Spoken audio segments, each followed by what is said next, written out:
जय हिंद दोस्तों, स्वागत है आपका हमारे यूट्यूब चैनल जेके नॉलेज फैक्ट्स में। और आज मैं बात करने वाला हूं अपनी दिल्ली पुलिस की जर्नी के बारे में। यानी कि जो मेरा सिलेक्शन है उससे पहले जो मैंने दिक्कतें फेस की, यानी कि मैंने एग्जाम की तैयारी की, उस सब के बारे में। इससे पहले मैंने किस में जॉब की, किस में नहीं की, उस सब के बारे में इस वीडियो के अंदर मैं बात करूंगा।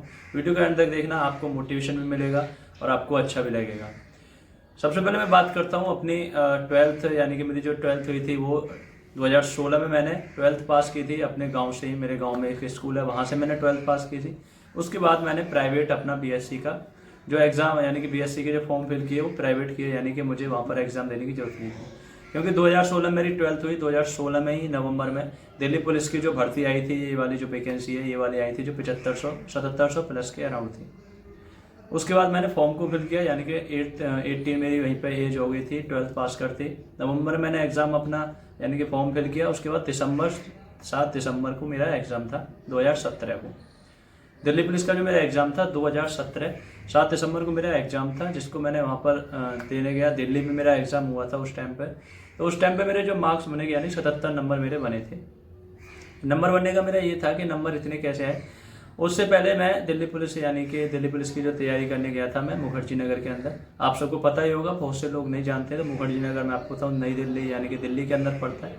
मुखर्जी नगर कोचिंग हब है एक, यहाँ पर यानी कोचिंग बहुत सारी कोचिंग है। आप IAS, IPS, UPSC, CGL, CPO, constable, जिसकी भी तैयारी आप करना चाहते हो, वहाँ पर आप हर एक की तैयारी बेझिझक वहाँ पर कर सकते हो। रहने का खर्चा, रेंट यानी रूम रेंट वहाँ पर आपको देना पड़ता है, बाकी वो। उसके बाद बात करता हूँ, यानी कि मुखर्जी नगर में गया था तो 6 जनवरी 2017 को मुखर्जी नगर में गया था। यानी कि मेरी ट्वेल्थ पास हुई। उसके बाद मैंने प्राइवेट फॉर्म भरा ग्रेजुएशन का। उसके बाद मैं मुखर्जी नगर में 6 यानी कि जनवरी 2017 को वहाँ पर मैं गया था। तो मैंने 1 साल की तैयारी वहाँ पर प्रॉपर तरीके से की थी, क्योंकि एक उम्र होती है उस टाइम पे कि ट्वेल्थ पास की 2016 में। उसके बाद एक उम्र थी कि नौक जॉब पानी। और जब इतना क्रेज नहीं था कि CPO, CGL, उसके बारे में हमें इतना पता भी नहीं था। जैसे अभी हम तैयारी कर रहे हैं CPO की या CGL की, जो भी है, उतना उस टाइम पे हमें नहीं पता था कि इतना भी होता है। तो हमें बस उस टाइम पे यही था कि हमें बस जॉब पर अपनी जॉब लेनी है, एक सिपाही की हो, किसी की भी हो, या दरोगा बोलते थे गांव में, तो उसकी हमें अपनी एक जॉब लेनी है। उससे बस हमें इतना ही चाहिए कि हमें एक जॉब चाहिए। घर वालों को दिखाना है कि जॉब चाहिए, क्योंकि घर वालों ने भेजा था कि तैयारी करो, नौकरी पाओ, नौकरी करनी है, बस इतना आपको करना है। कांस्टेबल की उस टाइम पे निकली थी, तो हमने फॉर्म फिल किया था। 6 जनवरी को हम वहाँ पे गए। उसके बाद 7 दिसंबर 2017 को हमारा एग्जाम हुआ नई दिल्ली के अंदर।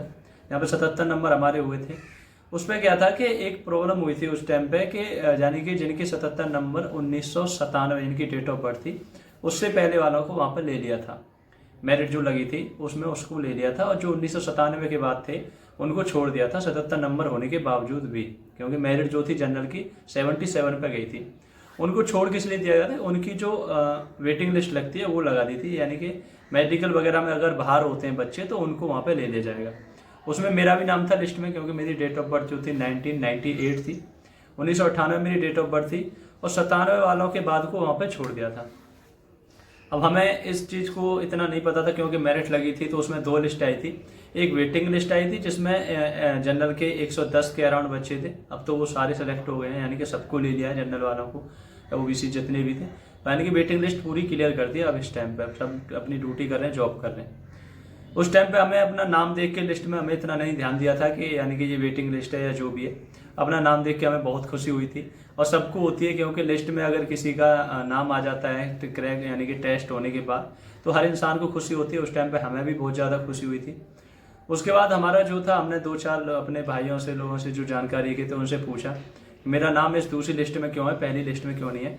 तो उन्होंने हमें समझाया कि वेटिंग लिस्ट का मतलब होता है कि आपका जो अगर मेडिकल वगैरह या किसी में अगर बच्चे निकलते हैं तो आपको वहाँ पर ले लिया जाएगा, या मेडिकल हो रहा है उसमें से अगर बच्चे निकलते हैं तो आपको वहाँ पे लिया जाएगा, उससे पहले आपको नहीं लिया जाएगा।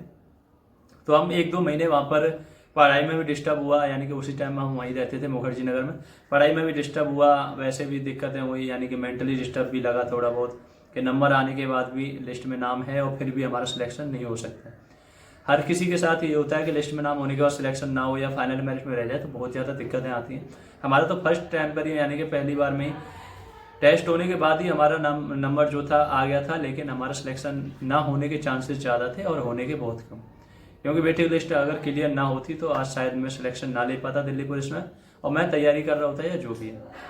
उसके बाद हमारा ये होने के बाद हम 2-3 महीने दिक्कत में रही हमें। उसके बाद हमने पढ़ाई शुरू की।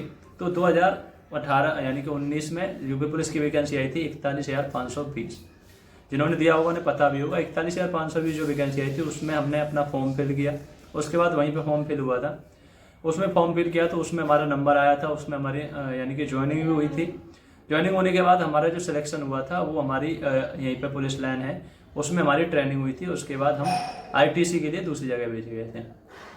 1 महीने वहाँ हमने ट्रेनिंग की थी। उसके बाद हमारा जो एसएससी की 2019 की भर्ती थी उसमें हमने फॉर्म फिल किया था। उसमें हमारे 88 नंबर बने थे, यानी मेरे जो मार्क्स बने थे 88 के अराउंड वहाँ पर बने थे। उसमें क्या था कि उस टाइम पे अभी एनआईए यहाँ से हटा दिया, उस टाइम पे एनआईए भी थी उसमें, यानी कि बीएसएफ, सीआईएसएफ, सीआरपीएफ, आरपीएफ नहीं होती, यानी ये वाली जो पोस्ट होती हैं अर्धसैनिक वाला जिन्हें बोलते हैं हम, वो एसएसएफ और एनआईए में हाईएस्ट यानी कि हाईएस्ट मार्क्स जिनके होते थे उनको वहाँ पे मिलती थी। यानी कि 90+ जिनके हैं वो एसएसएफ के सोच सकते हैं कि एसएसएफ मिल जाएगी, और 95+ जिनके वो ये सोच सकते हैं कि हमें एनआईए मिल सकती है। कंफर्म नहीं कर सकती क्योंकि इनकी जो थी सेंट्रल की लगती थी मेरिट, बाकी की स्टेट वाइज लगती थी। यानी कि बीएसएफ की है तो आपकी यूपी की अलग, एमपी की अलग, राजस्थान की अलग, ऐसे। अगर भी आप एसएसएफ की उसमें जा रहे हो, मेरिट में क्रॉस कर रहे हो, तो आपकी जो है कि सेंट्रल में लगेगी। यानी सेंट्रल की अगर एसएसएफ की वैकेंसी 300 है तो आपको 300 के साथ क्वालिफाई करना पड़ेगा, यानी कि आपके 300 के नंबर हैं उसके अंडर आपको आना पड़ेगा, तब आपको मिलेगी। एनआईए का भी यही सीन था। तो उस टाइम पे एसएसएफ की जो थी 88 पर वहाँ पे 89 पे वहाँ पे लगी थी। तो हमारे यानी कि नॉर्मलाइजेशन होने के बाद 93 नंबर वहाँ पे बने थे। तो एसएससी जीडी का भी हमने यानी कि हमने टेस्ट वगैरह, फिजिकल वगैरह दिया। मेडिकल में हमें रीमेडिकल मिला था, यानी कि कुछ प्रॉब्लम होने की वजह से रीमेडिकल वहाँ पे मिल गया था, और डेट भी उन्होंने दी थी 15 दिन की बाद, यानी कि आप रीमेडिकल कराने 15 दिन बाद आ जाना। उससे पहले हमारा जो था वेटिंग क्लियर हो गई थी दिल्ली पुलिस की, यानी कि दिल्ली पुलिस की जो वेटिंग थी वो 2 बार में क्लियर हुई थी 2016 वाली भर्ती की। एक बार में भर्ती हुई थी यानी कि 19 में उनकी ट्रेनिंग कराती, और दूसरी जो भर्ती हुई थी उनकी 20 में ट्रेनिंग हुई। तो हम फरवरी 2020 में वहाँ पर हमने ज्वाइनिंग की थी। मेडिकल हुआ था हमारा जनवरी 2020 में मेडिकल हुआ हमारा, सिलेक्शन यानी कि हो गया था। हमें टेंशन एक थी उससे पहले कि दिल्ली पुलिस में हो जाता, फिर उसके बाद हमारा सिलेक्शन यानी कि वेटिंग क्लियर हो गई, हमारा सिलेक्शन भी हो गया। तो एसएससी जीडी में भी हमने ज्वाइन नहीं किया था क्योंकि हमें रीमेडिकल दिया तो हम कराने ही नहीं गए थे। यूपी पुलिस की जो थी मैं बात बता रहा था कि जनवरी यानी कि दिसंबर 2019 में यूपी पुलिस की ज्वाइनिंग हुई थी। जून में हुई थी, यानी कि जून में हुई थी, उसके बाद दिसंबर में। तो हम 1 दिसंबर जो 31 दिसंबर तक थी, उसमें हम गए थे। तो हम गए थे 15 दिसंबर के अराउंड, वहाँ पे ज्वाइन किया था हमने यूपी पुलिस में 2019 में। उसके बाद 2020 4 जनवरी को हमने वहाँ पे छोड़ दी थी, क्योंकि हमारा जनवरी में 15-16 जनवरी को हमारा मेडिकल था दिल्ली पुलिस का।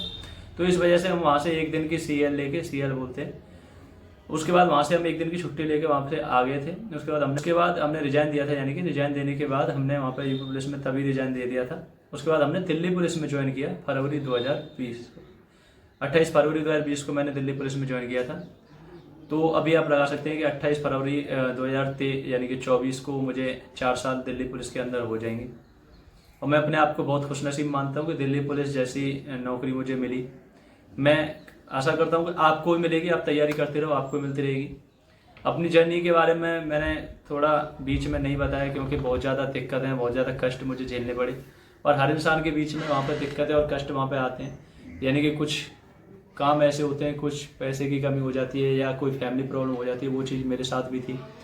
और मेरे साथ ऐसा नहीं है किसी के साथ नहीं, हर किसी के साथ होती है। आप किसी भी तैयारी कर लो, हर किसी के साथ कोई ना कोई दिक्कत वहाँ पे होती है। या तो आप पैसे से रिलेटेड मान लो, या फैमिली से रिलेटेड, या दोनों चीज़ से रिलेटेड आप मान सकते हो। कोई भी ऐसा नहीं है जो तैयारी कर रहा है सिपाही की, एसआई की, या सीजीएल इंस्पेक्टर जो भी है, उसके साथ दिक्कत ना हो। हर किसी के साथ दिक्कत है तभी वो जॉब करने की कोशिश कर रहा है। जिसके साथ दिक्कत नहीं, जिसके पास पैसा है, सब कुछ है, तो वो जॉब क्यों करेगा। बहुत से हैं जो जॉब भी करते हैं, तो किसी का शौक होता है, और फिर बहुत ज़्यादा यानी कि 99% तो यही है कि ज़रूरत के हिसाब से सब इंसान जॉब करते हैं, और जॉब वही इंसान करता है जिसको ज़रूरत है। मेरे हिसाब से मानना यही है कि मैंने जहाँ तक देखा है तो ज़रूरत वाले इंसान जॉब करते हैं। तो इतने मेरी जर्नी में मैं आपको साझा करना चाह रहा हूँ। आपको मोटिवेशन भी यहाँ पर थोड़ा बहुत मिला ही होगा मेरी तरफ से, क्योंकि मैंने अपनी जर्नी में बहुत ज़्यादा टेंशन को भी फेसेस किया, बहुत ज़्यादा प्रॉब्लम को भी फेसेस किया। फैमिली प्रॉब्लम थी, यानी कि मनी से लेके प्रॉब्लम थी, बहुत ज़्यादा दिक्कतें सबके साथ होती हैं, मेरे साथ भी हुई। आई होप आपको ये वीडियो अच्छी लगी होगी। अगर वीडियो आपको अच्छी लगी तो वीडियो को लाइक करें, चैनल को सब्सक्राइब करें। जय हिंद, जय भारत।